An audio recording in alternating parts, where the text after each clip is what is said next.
It's been a week and for some people weeks of water cuts, shortages being reported across Johannesburg, with Joburg Water saying supply from Rand Water, which is the bulk supplier, was disrupted after a power failure at a water purification plant.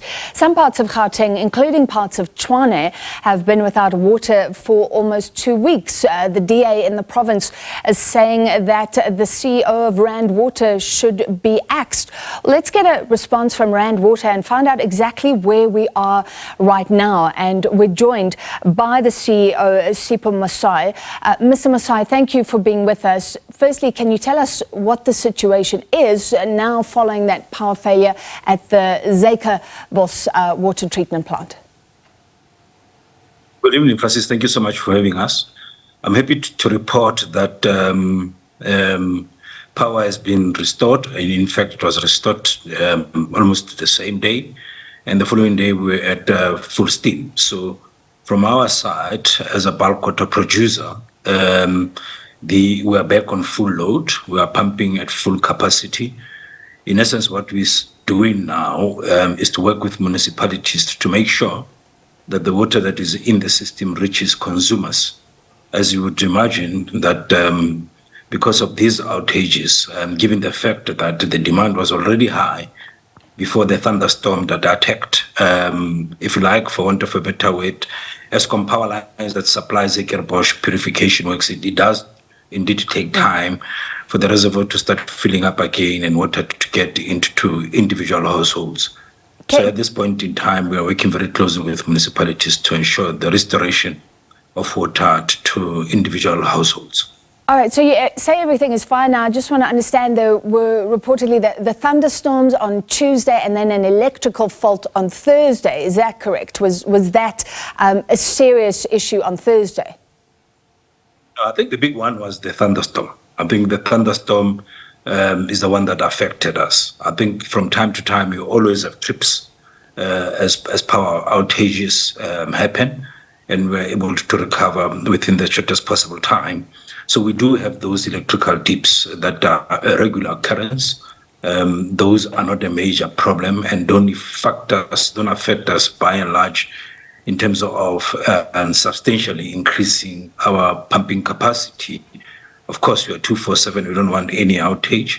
It's not ideal, but what really affected us was this huge thunderstorm that affected the power lines from Eskom that supply Zuikerbosch purification work in Vereeniging. So I'm trying to understand, you say everything was fixed basically on the same day. Why is Joburg Water then in a media statement recently and at media briefings saying some places will only have stable supply next week, and also mentioning that they rely on stable supply from Rand Water? How is that possible? This is how the system works, Francis. Rand Water is a bulk water producer. We supply large quantities of water to municipalities. For us to do so, we have a purification works, what you're seeing behind me, and 150 megaliters of water that we have just added in August in the system in bulk to supply our municipalities. So we have our network of pump stations, of storage tanks, and pipes that run across the length and breadth of our area of operation. We then supply that water to municipalities. Municipalities then reticulate that water with their network of infrastructure, pump station, booster station, reservoirs, pipe networks that gets water into the households. So what we do is that we pump to our reservoirs. We try to keep water as much as possible in those reservoirs for them to be able to get water during peak times or times when we have power outages and so forth. Beyond that, they have to reticulate that water. So when we say the system recovers, we mean although I'm back online, although I'm pumping full capacity, they from their side also need to do the same. They have to wait for their sumps to fill, and when the sumps fill, they start pumping. So Rand Water is back online. We are pumping full steam ahead. Municipalities need to recover, fill the reservoirs, and then water reaches out to their consumers. So that's how the system works. We are only May I ask you a very quick question? So how long wasn't the pumping happening? Because you said it was resolved quite quickly. No, within a day we were back online. Okay. Within a day we were back online, Francis, yeah. So then who do we blame that for days the commando system is affected? That's Hurst Hill, that's Brixton. Two important hospitals are part of that commando system. So do we blame Rand Water, which is what the DA is doing, by the way, saying that you should go, or do we say to Joburg Water, why were the reservoirs so low that after just one day, there are cuts and disruptions for days to follow? Well, I can speak for myself, and I'm not going to be distracted by people whose intentions is to defocus Rand Water on the bulk water mission that we have as an institution. And our view is that by and large, if you look at our numbers, on average, we meet our demands. By July already, we had indicated that the demand is too high. It's more than our treatment capacity of average 4,700 now. And the idea was that between now, or between then in July and now, the consumption must drop so that we store water for them in the system. That did not happen. So what we need to do, all of us in the value chain, is to make investments in booster capacity, to make investment in the storage capacity to store water for when there are thunderstorms. So it is a collective effort. We are investing, as I indicated. We have built this purification work. We have built 210 megaliters of reservoir storage in Vlakfontein to store more water. In the distribution side, the same needs to happen. We all know that Johannesburg Water is doing the best that they can to do the same, to boost water from their side, to build more storage, so that when we have outages, they are able to do so.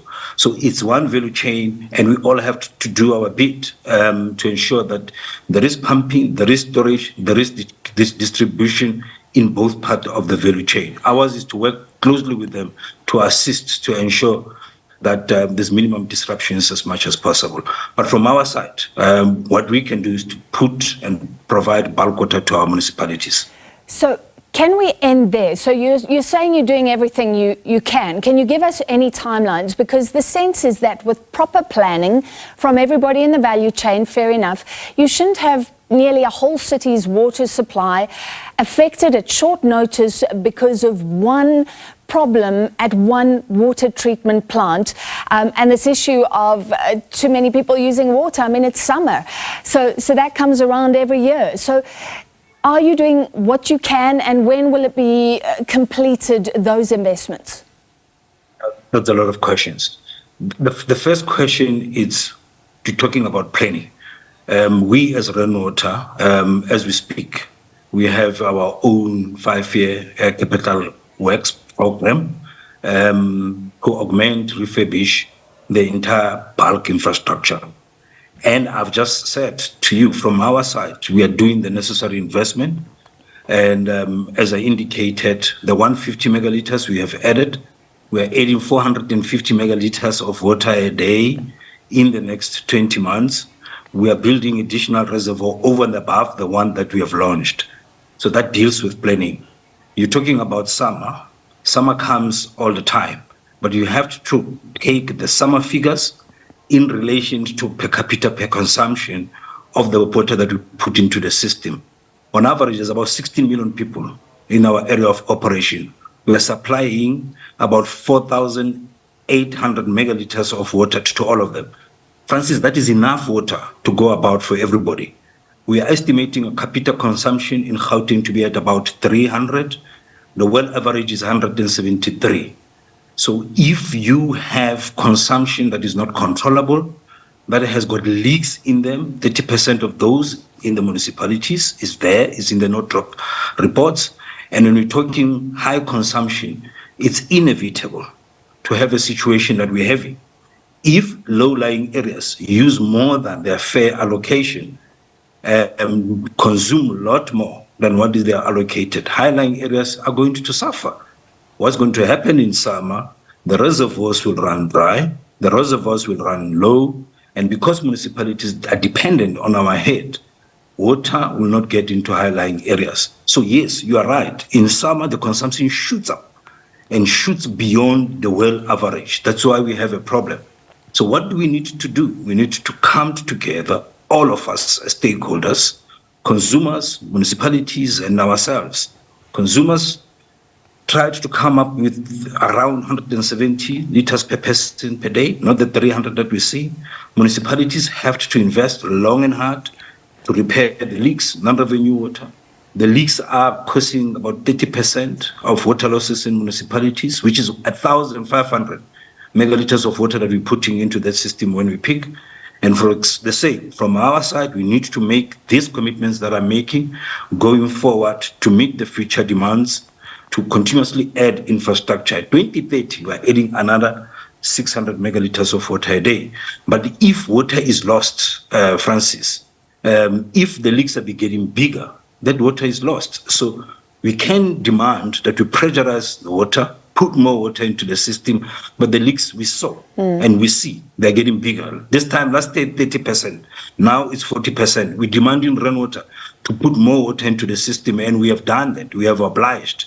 We have added additional 150 megaliters of water. We still have a challenge. Why? Because the leaks are getting big. And we're also seeing that the more we supply, the bigger the leaks and more difficult for municipalities to pay us. So we are putting more water into the system, but the debtors' days of rainwater is going the wrong way. So it's not efficient. We have to be efficient with the water that we receive, with the water that gets into the municipalities, instead of demanding and circulating petitions that are misplaced, instead of making sure that we all come together in one table to resolve the issue of water supply in our area.